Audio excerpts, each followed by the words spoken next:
Welcome to my presentation on José Clemente Orozco. He was a Mexican caricaturist and painter who specialized in political murals. He painted alongside Diego Rivera and David Alfaro Siqueiros in a trio known as the Big Three. He was influenced by the theme of symbolism and human suffering. Whereas Diego Rivera created works that were optimistic, Orozco depicted a darker and more cynical side of ideas such as inequality and the Mexican Revolution. This first piece here is called Maternity. It is one of Orozco's earliest frescoes and one of the only surviving ones, as he destroyed many of his previous works when he was kicked out of the National Preparatory School in 1924. It is a depiction of a mother and a child with women surrounding her, and it is a clear allusion to the Virgin Mary and Jesus. However, two things stand out in this piece. One is the nudity, and two is that all the women are light-skinned and blonde, suggesting they hail from European descent. This is a form of protest of Orozco's because the government at the time wanted artists to create works that represented unity. However, Orozco wanted to show the reality, and the reality at the time was that people of indigenous descent were being oppressed by the people that came from Europe. This next piece we have is called La Zanja. It is one of Orozco's earliest works to showcase the events of the Mexican Revolution. It is showing three faceless men laying dead inside a trench. You can tell that they are from a working class or a low class because they have little to no armor and they appear to be very skinny. Orozco intentionally made them faceless because is trying to show what they meant to the government. The government didn't really care who these men were, neither did they mind if they died or not. So it is showing how little importance they gave to the working class. This next piece is Prometheus. This is one of Orozco's most important works because it was his first international work here in Claremont, California, here in the United States. It is the depiction of the Titan Prometheus taking the fire to Zeus to give to the humans. Around there are humans around Prometheus, and it is a very unorthodox structure for a mural. It looks as if it is rising to the sky. You can see Prometheus in the center and is the tallest figure reaching up towards the sky, while all the strokes of the paint look as if they were brushed in an upward motion, and the people around Prometheus also look like they are going up with Prometheus hand movements. It isn't really a protest work, but it is showing Orozco's expressionism. This is the Table of Universal Brotherhood. It is a mural that is showing men of different cultures and social classes joined together.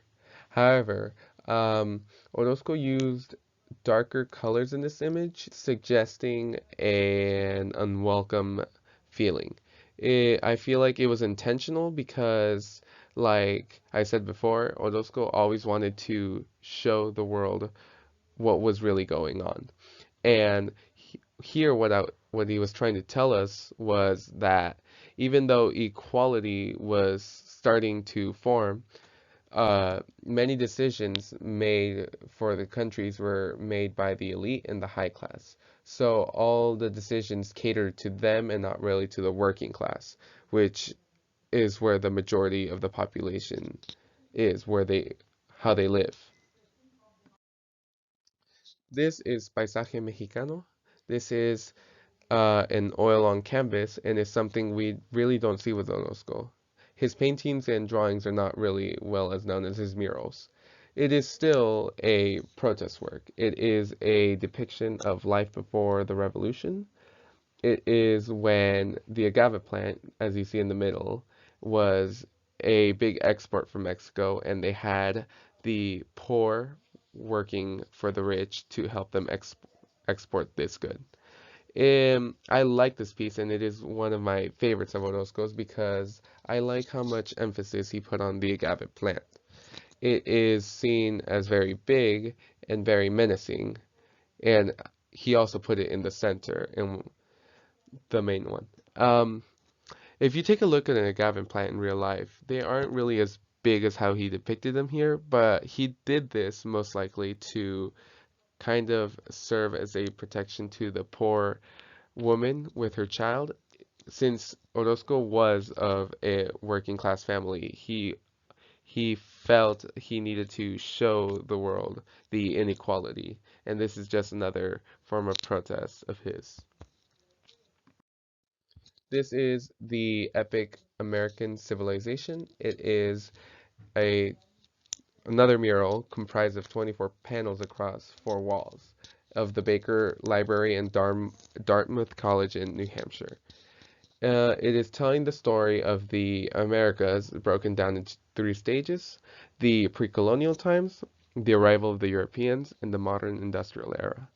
This piece is very beautiful and it has a lot of detail. There's a lot going on, but that's the whole point. Orozco wanted to show how harmony was towards the right in the pre-colonial times when before the arrival of the Europeans, which spiraled chaos until the modern industrial era when it's has it has progressed into a more of a peaceful time. This last piece is Padre Hidalgo. This is one of Orozco's last works before his death. It is another huge fresco mural. It is 1,300 square feet, covering the ceiling and walls of the government palace in Guadalajara. It is portraying Miguel Hidalgo in a cartoon-like figure. This man was famous for fighting for independence on September 16th, 1810. He was unsuccessful, but he was the man most remembered because he was the person who started the fight for independence.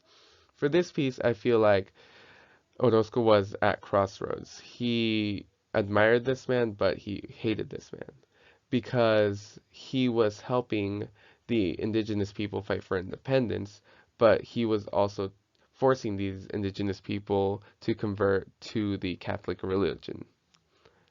And that is all I have for my presentation. I want to thank you.